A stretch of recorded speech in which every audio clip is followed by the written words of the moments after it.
word epiphany. And she made it clear that the word epiphany in this context is a church holiday. But she also reminded us that there might be more to it. I think most of us, when we use the word epiphany, use it in the context of an aha moment. You have an epiphany. An epiphany comes to you. You realize something. Well, that gets a little closer to the origin of the word and why we use it during this season. During the season, we're looking for those aha moments that come from God. It's a season of manifestations. That's the big word for saying we're looking for signs from God. And it's a great way to begin the season of looking for signs of God by talking about the Magi who saw the star. That's kind of the ultimate epiphany moment. So on one hand, we're looking at God revealing God's self to us. God offering revelation.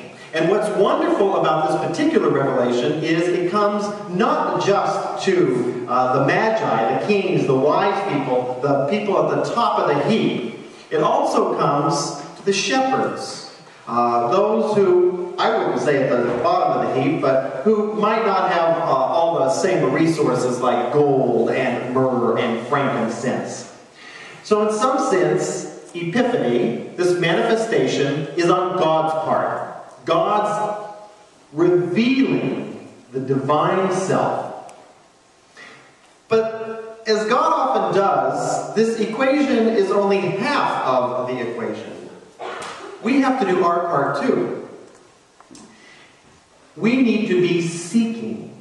The song that we just heard, actually several songs in a row, talked about this hunger, this yearning, this looking.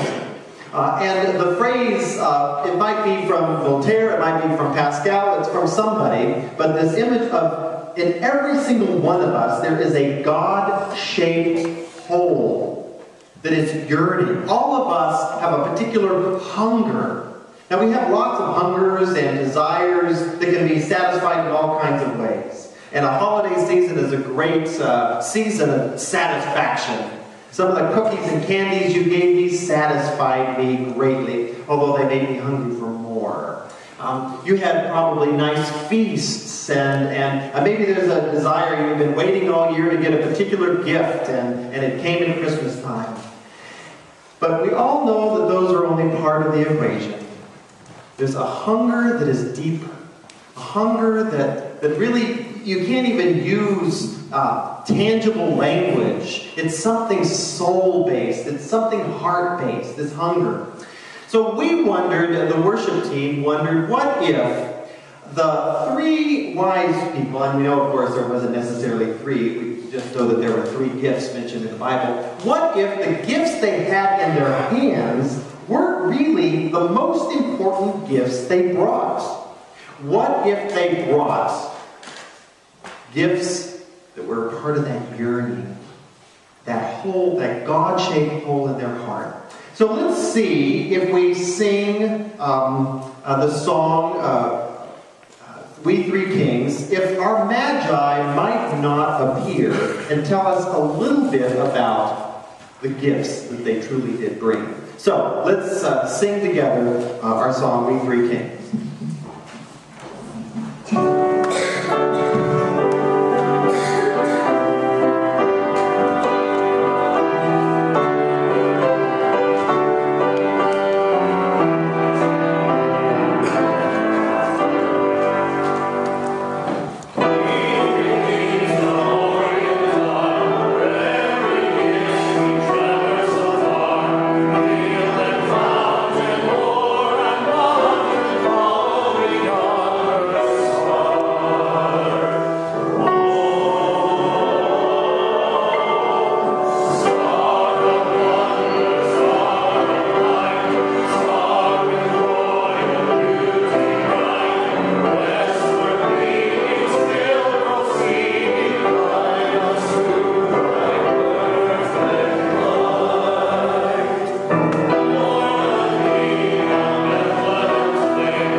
Far, far in the east.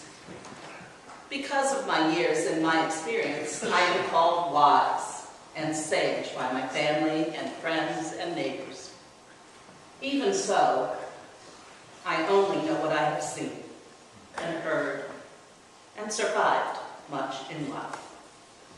I simply try to learn from those experiences. If others choose to call it wisdom, then so be it. I came to this young child bearing gifts. Many know of the gift I carried in my hands, for it has become famous in legend and ritual. I brought a jar of the precious oleoresin called myrrh. And oleoresin is a mixture of essential oil and a resin. In this case, the resin sap from a Chamaephora myrrh tree. It is used in many ways. Some for medicinal purposes as an antiseptic. Some for religious purposes as an incense. Some for the joy that it brings as a perfume. I brought this gift because I understood that this child, already both celebrated and revived, one who would change our world, would someday need it for his burial. For you see, myrrh is used most often as one of the embalming spices, following the death of a loved one. And while I certainly do not wish ill will on this one, so beautiful and happy now, I know too well how dangerous it is for the one who challenges the principalities and powers of the world. May he not need this gift until he is long into old age. May it be so. But that is not the only gift that I bring. The more important gift that I bring cannot be packed in a knapsack and carried across the plains and hills. And while it is intangible, it is more precious than in this rare oleoresin I bring to the child known as Jesus, an inquiring mind. It would be reasonable to think that one as old as I would have be set in my ways of thinking, a head full of certainties, and be set in my ways. And while my family may say that this is the case, for the most part, I have come to know that with every question answered, several more questions spring forth from it. With every certainty come 3 or more dilemmas. In fact, I have more questions now than when I was 2 years old and questioned everything. So I bring an inquiring mind to this very special child. It is clear from the very holy writings of his people, the Hebrew people, that such an inquiring mind is what their deity desires. For it was their prophet Isaiah who wrote, "Whom will he teach knowledge? And to whom will he explain the message? Those who are weaned from the milk, those taken from the breast. For it is precept upon precept, precept upon precept, line upon line, line upon line. Here a little, there a little." I believe this Jesus will be a teacher and will share wisdom that is both ancient and yet brand new. Whether from the temples of his religion or the hillsides and plains of his homeland, this Jesus will translate the words of his forebears into life-giving and redeeming stories and instructions for his people, and indeed everyone. Yes, I offer this special child the somber and foreboding gift of myrrh, but I also offer that which will help him transform the world, an inquiring mind.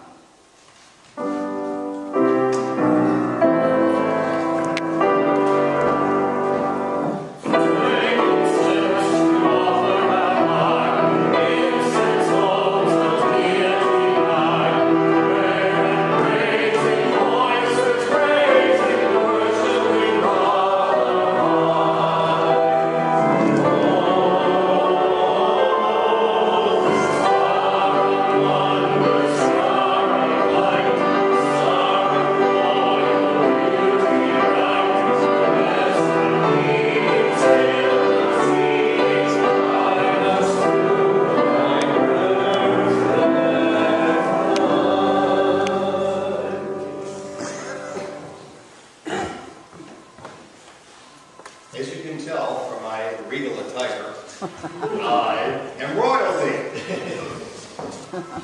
I'm a king, an emperor of a far-off country. You may ask, what brings a sovereign so far away? Well, I know the power well, and I know the importance of alliances with others. Perhaps even more powerful monarchs. I come to negotiate such a treaty with a ruler that is rumored throughout the known world as one who will not just lead a people, but all people, and will do so with a fairness and equity unimaginable in our time. I came to make peace with a monarch who is clearly greater than I and more just. So you might imagine my surprise when I not only found out that the royalty to whom I wished to pay homage was a child, but a poor family's child. Even so, my advisors are certain of their counsel, and I've always done very well relying upon my own instincts. And my instincts say that this is indeed the king to which I was drawn. Thus, I remain committed to collaborating with this unusual and uncommon type of royalty. Even being in his presence, and in the presence of his family, I could feel something different, something most extraordinary. So as we royals do, I brought gifts with which to negotiate. And there is no better nor more universally accepted gift than gold, the ore that makes men and women weak, raises up and tears down nations, and can fund the movement of armies and the building of palaces. It is beyond me to understand how nor why an infant would need such resources. But it is not mine to question. But if I were to be completely honest, the gold which I bring, the object of songs and poems and quests, is not the most valuable gift I bring. I have brought that which is harder to find than the deepest silver or gold in the ground. A gift more prized than the finest crown, throne, or scepter. I bring a yearning spirit. A yearning spirit is one that still has hope that things will change, despite all evidence to the contrary. As royalty, one who has had to fight his way to the top, sometimes at great cost to family and friends, I have every reason to be jaded, bitter, and spiteful. Sometimes I am. Often I am. Actually, very often. But upon hearing of this new kind of king, this peaceful sovereign, this spiritual monarch, something deep within me has been strangely warmed. Even the poets of this child's heritage sing of such a yearning spirit. In their religious book of Psalms, they sing, "Create in me a clean heart, O God, and put a new and right spirit within me. Do not cast me away from thy presence. Do not take your Holy Spirit from me. Restore to me the joy of your salvation, and sustain in me a willing spirit." Yes, I bring this child offerings of expensive metals, of which any monarch would be envious. But I also offer something from deep within me, a yearning spirit, more precious than gold.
studied many fields and concepts. The concepts I use are built on my examination of the fields of astronomy, alchemy, meteorology, and medicine.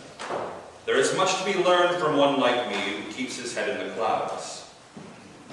It was I who first noticed the appearance in the sky, a new and glorious star, foretold by our ancestors and eagerly awaited for generations. High in the heavens, a celestial manifestation announced a new reign of justice, righteousness, and compassion had begun.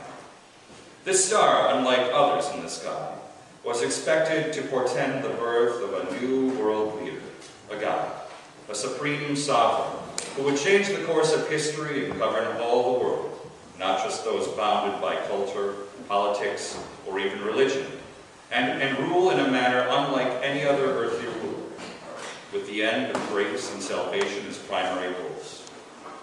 Because of my jubilance at recognizing such a long-awaited and glorious sign, the word of my discovery got out near and far, across the Orient, as many call our lands. It was this news that piqued the interest of many who were open to the possibility of such change coming to our world. I had decided to caravan to follow the star, for it was said to lead hungering souls from near and far to the very place where the new ruler would be born. And even though it would take months, perhaps years, there were others who chose to join me in my quest. You have met two of them already, a wise woman and the king. And one of my gifts, the third legendary gift, was frankincense. Frankincense is an aromatic resin obtained from trees of the genus Boswellia. It, like myrrh, is used for many purposes, but most especially for perfumery and aromatherapy. Frankincense's essential oils are obtained by steam distillation of the dry resin. I brought it to the one known as the Christ, the Messiah, the Anointed One, because such a life-changing, earth-shaking, world-renewing epiphany deserved to be recognized by all of our senses. Our world is led by too many people who follow only their heads, and others less predictable body parts. Such a ruler needs to stir the spirit as well as the mind and the body. And in that same disposition, I brought another gift, a gift more telling and profound than any fragrant incense or sparkling mineral or jewel I could ever imagine. I brought an open heart. So many rulers demand loyalty and fealty without deserving it, without earning it. I knew this sovereign would not have to govern with force nor logic, and certainly not bloodshed. This one, known as Jesus Christ, would lead his followers because his words and actions and very being would be loving, kind, and deeply compelling.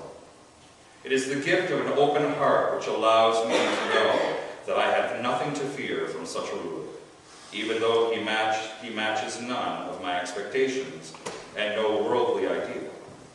Such a matchless guide will most certainly not draw to him those who are power-hungry or selfish, for his rule will be equitable, just, and compassionate. It will be a diverse mixture of humanity that will follow this king, and such a menagerie of human race will require that all of his followers have open hearts.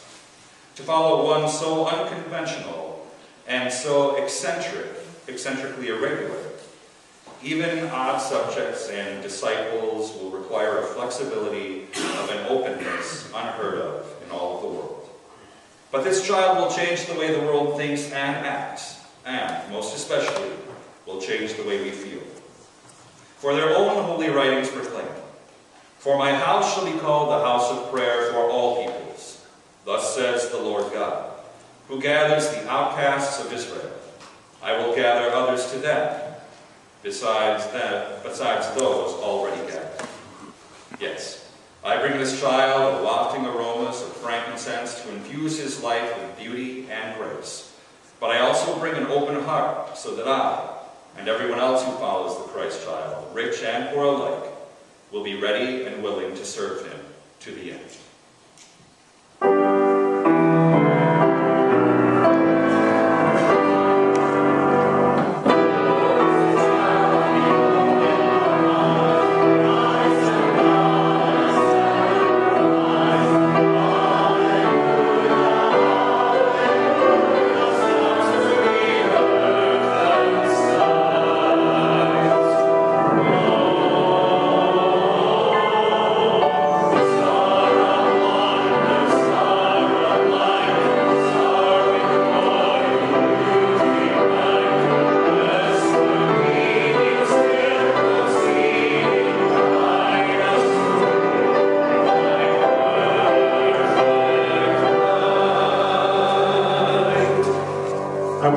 special thank you to our three Magi, Claire Munley, our wise woman, Larry Crell, our king, and Scott Posey, our astrologer from the East. Let's give them a big thank you.